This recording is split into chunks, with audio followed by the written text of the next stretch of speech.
Binatilyong may tuturing na CICL o Children in Conflict with the Law dahil sa pagkakasangkot umano sa iligal na droga.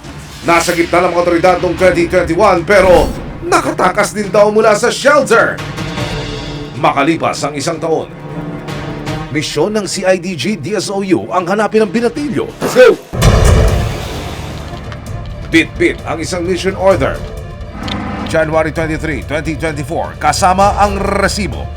Inikutan ng mga operatiba ang isang planta sa Bataan kung saan daw namamasukan ang target.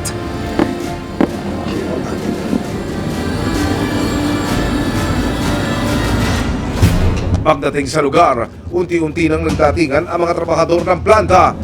Sa dami ng mga empleyado, hindi magiging madali ang paghahanap kay Unyo.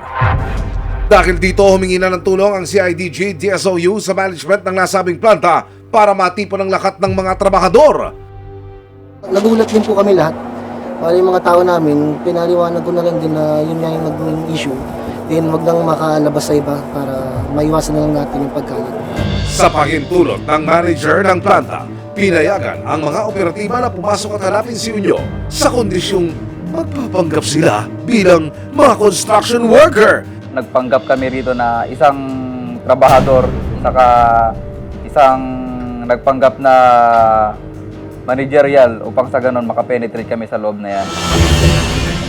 Ipinatawag ang lahat ng construction workers at pasimple ng sinuyod ng CIDG-DSOU ang grupo sa pagkasang makita si Unyo. Isa-isa nilang tinanggal ang suot na helmet at ibinaba ang takip sa kanilang mukha. Unyo, nandito ba you?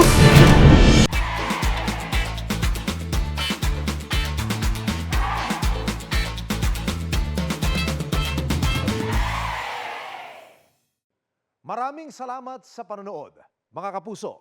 Para masundan ang mga reklamong nasolusyonan ng resibo, mag-subscribe lamang sa GMA Public Affairs YouTube channel